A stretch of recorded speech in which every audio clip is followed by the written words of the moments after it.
Okay, some post-election cope from Kamala and her campaign manager, Jen O'Malley Dillon. I'm going to play this here. I'm not going to go too hard on Kamala, but the other person, I think, has some ridiculous statements. I just have to remind you, don't you ever let anybody take your power from you. You have the same power that you did before November 5th. So a lot of people are making fun of this video. I'm not exactly sure why, but it's trending on Twitter. But that statement right there makes no sense, because does not imply that the election just meant nothing then? Because I think the Democrats actually have way less power now than they did before November 5th, seeing as that it's going to be Trump in office and not Kamala, the Republican and not the Democrat. And you have the same purpose that you did. And you have the same ability to engage and inspire. So don't ever let anybody or any circumstance take your power from you. I just have to remind. So that was it. I don't know. The Democrats, like on their official Twitter page, put that video out. I don't think that makes her look great. It's just kind of more word salad. I mean, I think they could have found a 30-second clip to make her look a little bit better than that, but whatever. Again, I don't want to dunk on her too much. Just whatever. I don't think she's like a bad person or whatever, but here's her campaign manager with some ridiculous cope here. I would say, I mean, look, I am not media hater by any. This is Jen O'Malley Dillon. I don't know if manager, but some higher up in the Kamala campaign for sure. Many people consider her like one of the main, if not the main person. Measure, and I think that, you know, we women don't get far in life talking about double standards, so that's not the point. But I do think a narrative. 107 days, 2 weeks fucked up because of a hurricane, 2 weeks talking about how she didn't. A hurricane? What? Do interviews, which, you know, she was doing plenty, but we were doing in our own way. We had to, you know, be the nominee, had to find a running mate and do a rollout. I mean, there was all these things that you kind of want to factor in. But that, I mean, this is a laughable excuse. That's ridiculous. Find a running mate. You didn't think you're going to have to do that? And you weren't doing interviews. Watch this clip here. This is from the middle of, I believe, August. And she talks about doing one interview before the end of the month. No, sorry, August 8th, I believe. Let's watch this. Questions about when you're going to sit down for your first interview since being the nominee. I've talked to my team. I want us to get an interview scheduled before the end of the month. So an interview before the end of the month, that's August 8th. That's basically one interview in the next 3 weeks. That's after being thrust into the Democratic nominee position. A lot of Americans aren't even sure what you stand for. This is kind of, yeah, so, I mean, I'm reacting to my own video there, kind of cringe, but is that not ridiculous? You're complaining that you didn't do, or that people were saying that you weren't doing interviews. You weren't. You got in there, just rode the vibes, did one interview basically in the entire month of August, and it was a joint interview with Tim Walz. How much work does it take to do an interview? You could just say, hey, call me. And all these reports came out, by the way, after, of certain people in the Kamala campaign didn't even want to do Joe Rogan because it was going to offend like the progressives, because Rogan apparently is some beyond the pale dude. The campaign sucked.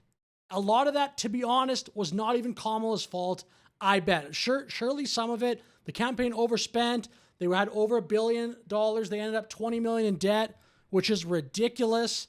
The campaign was awful. It was like Kamala may not be a great candidate. I don't think she is. The campaign was much worse. A lot of people need to be taking responsibility if they want to remain in politics, at least from a campaign standpoint. That's my opinion. But real people heard in some way that we were not going to have interviews, which was both not true and also so counter to any kind of standard that was put on Trump that I think that was a problem. And then on top of that, I don't even know what that means. I don't think she believes in it, because she just immediately moves off the point to something else. A standard that was put on Trump, he did interviews. So you can't say, hey, I never see Donald Trump on television, because if you turned on TV during the month of September, October, and the beginning of November, all you saw was Trump, him going on his rallies, him doing that weightlifting routine.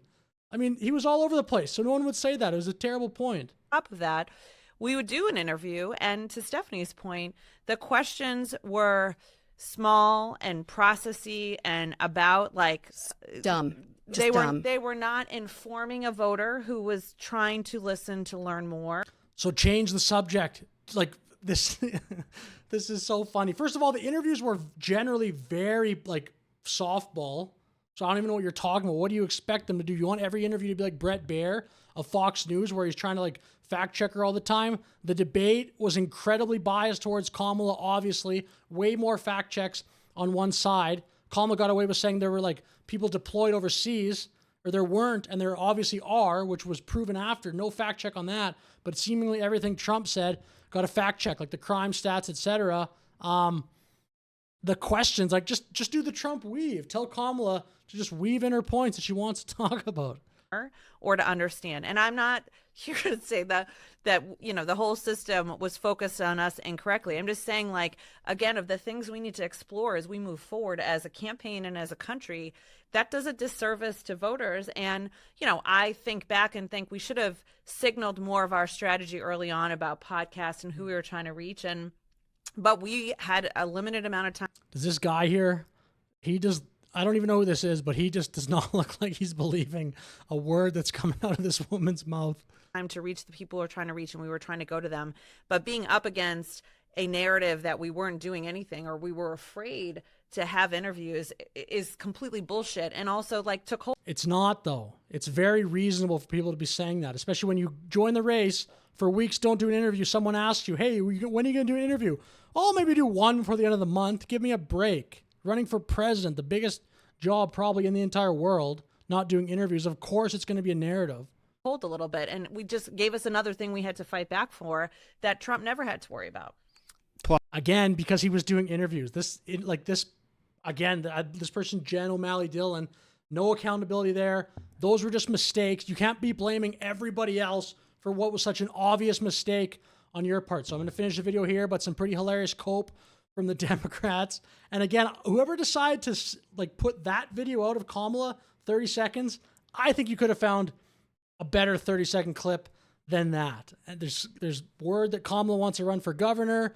There's even word that she wants to run again for president in 2028. Actually, like the first poll came out, she's way ahead of early nominees for 2028. Maybe that's to be expected. Just whoever just got all the ad spend on them has the most name recognition, whatever. But anyway, I'll finish the video here. Let me know your thoughts in the comments. Thank you very much for watching. Have a great day.